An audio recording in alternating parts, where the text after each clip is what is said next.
बिस्मिल्लाहिर्रहमानिर्रहीम। अस्सलाम वालेकुम व्यूअर्स जी। तो आज हम बनाने लगे हैं बैंगन का भरता। भरता बनाने के लिए हमने लिए हैं बैंगन। तकरीबन 3 पाव हमारे पास बैंगन है। इनको हमने चूल्हे पे रख के अच्छी तरह से सेक लेना, और जब तक हमारे बैंगन जो है ना भुनेंगे, सॉफ्ट हो जाएंगे, फिर हम इनको उतार के इनका छिलका उतारेंगे। तो ये मेरे पास टमाटर है, 1 पाव मैंने इसके अंदर टमाटर डालने। भरते के अंदर टमाटर ज़्यादा जाते हैं। बैंगन के भरते के अंदर टमाटर, हरी मिर्चें और ये बैंगन, ये इनका जो है ना ये भरता बनेगा।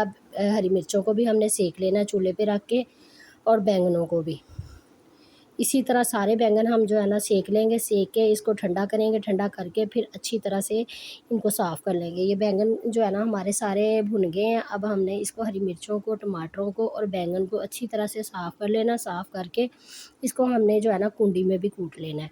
तो जी व्यूअर्स, आज हम ना काफ़ी दिनों बाद वीडियो डाल रहे हैं, तो आज की मेरी वीडियो जो है ना पूरी देखिएगा। देख के कमेंट्स करिएगा कि मेरी वीडियो आपको कैसी लगी। सफ़ियान अहमद देसी पकवान को सपोर्ट करना, चैनल को लाइक, शेयर, फॉलो, सब्सक्राइब करें। अगर चैनल पे नए हैं तो मेरे जो है ना चैनल को सब्सक्राइब कर ले। बेल आइकन के बटन को ज़रूर दबाया करें, ताकि हर आने वाली वीडियो का जो है ना नोटिफिकेशन आपको मिल सके।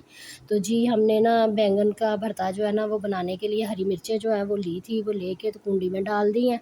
जो हमने भुनी थी उनको हमने अच्छी तरह से धो के साफ़ कर लिया। कुंडी में थोड़ा सा नमक और जो है ना हरी मिर्चें डाल के अच्छी तरह से इसको कूट लिया। अब हमने जो टमाटर भुने हुए थे वो भी हमने इसके अंदर डाल दिए। इधर हमने कढ़ाई के अंदर घी गर्म होने के लिए रख दिया है।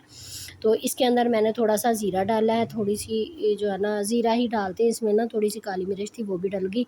और मैंने ना 2 से 3 खाने के चम्मच अदरक लहसुन का पेस्ट डाला है इसके अंदर।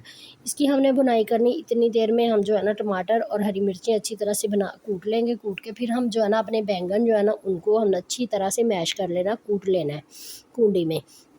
इसको हम ब्राउन होने तक कूट लेते हैं, भून लेते हैं। अब हमने जो है ना बैंगन साफ़ कर लिए, पहले साफ़ किए, छीले, फिर हमने इसको जो है ना अच्छी तरह से कूट लिया।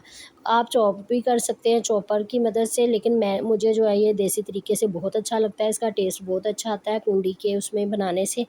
अब हमारा जो है ना अदरक लहसुन का पेस्ट जो है वो भुन गया। अब हम इसके अंदर वो लेंगे टमाटर और हरी मिर्चें जो हमने भुनी थी और उसको कूट लिया था। अब हमने इसको इतना अच्छी तरह से भून लेना, इसके अंदर जो थोड़ा बहुत खड़ा टमाटर है वो भी जो है ना वो भी मेल्ट हो जाए, और इसकी भुनाई भी अच्छे तरीके से हो जाए। फिर हम इसके अंदर से अब जो मसाले डालने, बेसिक मसाले डालने हमने, बहुत ज़्यादा इसके लंबे चौड़े मसाले नहीं होंगे।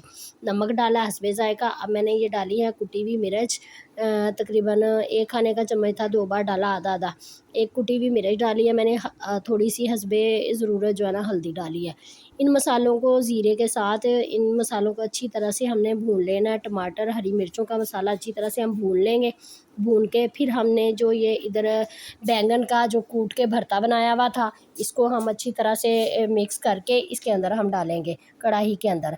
इतनी देर में हमारा मसाला भुन रहा है। ये देखिए हमारा जो है ना बैंगन कितनी अच्छी तरह से हमने पीस लिए हैं। बैंगन हमने वो लिए हैं जिसके अंदर बहुत ज़्यादा बीज ना हो। कच्चे कच्चे बैंगनों का भरता अच्छा लगता है। ये बैंगन का जो पेस्ट था वो हमने इसके अंदर डाल दिया। इसको हमने अच्छी तरह से मिक्स कर लेना। मिक्स करके इसको तकरीबन 5 से 6 मिनट तक हमने भूनना है, इसकी भुनाई करनी। फिर हमने इसको जो है ना ढक देना है। थोड़ी देर हम इसे ढकेंगे। ढक के तो फिर हम इसका ढक्कन खोल के इसके अंदर हमने जो है ना और फालतू कोई मसाले नहीं डालने, कोई कुछ नहीं डालना। खाली हमने जो है ना हरी मिर्च डाली हुई है, हरा धनिया डाल देंगे। अगर इस स्टेज पे आप हरी मिर्च जो है ना वो भी काट के डालना चाहते हैं तो वो भी डाल सकते हैं। तो मैंने जो है ना हरा धनिया जो है ना इसमें डाला था। हरा धनिया ज़्यादा डालने से बहुत अच्छा लगता है, इसका टेस्ट भी बहुत मज़े का आता है। हरा धनिया डाला है, हरा धनिया डाल के अच्छी तरह से हमने मिक्स कर लिया है। तो बैंगन का भरता हमारा बनकर तैयार हो गया है। तो गर्मियों में ये चीज़ें जो है ना ज़्यादा अच्छी लगती हैं। तो आज की मेरी रेसिपी कैसी लगी मुझे ज़रूर बताना। सफ़ियान अहमद देसी पकवान को लाइक करें, शेयर करें, फॉलो करें, सब्सक्राइब करें, और मुझे दुआओं में याद रखना। मैं आपके लिए अच्छी से अच्छी वीडियो लाती रहूँगी। अल्लाह हाफ़िज़।